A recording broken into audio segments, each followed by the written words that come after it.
The arena pulsed with energy as thousands of spectators filled the grand stadium, their cheers echoing beneath the bright lights. At the center stood Ryu Kazama, the undefeated karate champion, radiating confidence as he prepared for his final demonstration. With a sharp breath and explosive precision, he delivered a powerful kick that shattered 3 wooden boards at once, sending fragments flying and the crowd into a frenzy. Feeding off their admiration, Ryu took the microphone and boldly declared himself unbeatable, claiming that no fighter in the world could stand against him. Then, with a mocking tone, he shifted his attention to Bruce Lee, dismissing him as nothing more than a performer whose speed and flashy movements lacked real fighting power. His words spread through the crowd like wildfire, creating a mixture of shock, excitement, and tension. Miles away, in a quiet training hall far removed from the noise and arrogance of the arena, Bruce Lee practiced in silence, his movements sharp, controlled, and deeply focused. Every strike carried purpose, reflecting years of discipline and mastery. When a student rushed in to inform him about Ryu's public insult, Bruce paused only briefly, his expression calm and composed. Instead of reacting with anger, he simply took a slow breath and responded with quiet wisdom, saying that an insult is only a sound, not the truth.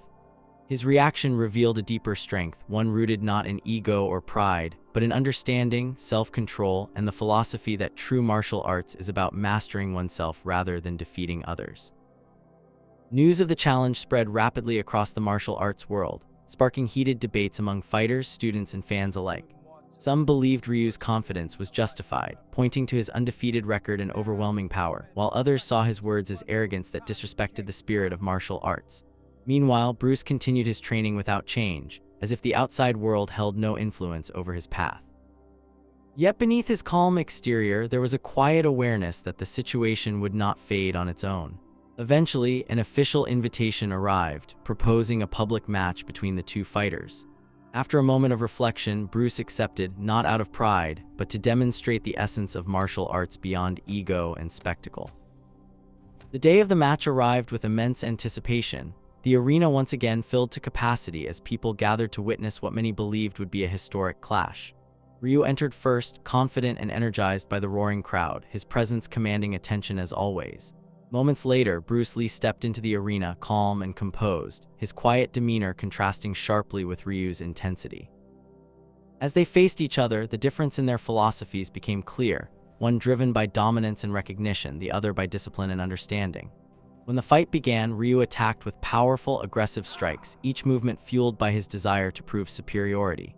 Bruce, however, moved with fluid precision, effortlessly evading and redirecting the attacks, conserving energy while observing his opponent. As the fight progressed, Ryu's frustration began to grow. His strength, once overwhelming, now seemed ineffective against Bruce's adaptability and control. Bruce responded not with brute force, but with speed, timing, and efficiency, striking only when necessary and always with purpose. The crowd watched in awe as the battle shifted from a display of power to a lesson in mastery.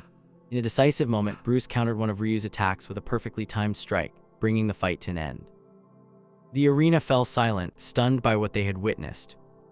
Breathing heavily, Ryu looked up at Bruce, his arrogance replaced with realization.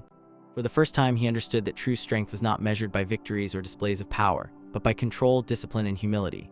Bruce offered no celebration, no mockery, only respect. In that moment, the lesson became clear not only to Ryu, but to everyone watching. Martial arts is not about proving oneself better than others, but about understanding oneself. The mockery that began as arrogance had ultimately awakened something far greater, the true meaning of mastery. The arena was unlike anything most people had ever seen, packed far beyond its usual capacity, with spectators filling every seat and lining the walls just to witness what was being called an impossible fight. At one end stood a towering figure, a 300-pound wrestler bodybuilder known for crushing opponents with sheer size and overwhelming strength. His muscles carved like stone and his presence alone enough to intimidate even experienced fighters.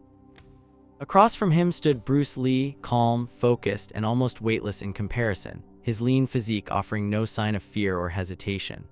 The contrast between them was so extreme that whispers spread quickly through the crowd, many questioning whether this match should even be allowed, while others leaned forward eagerly, sensing that they were about to witness something unforgettable.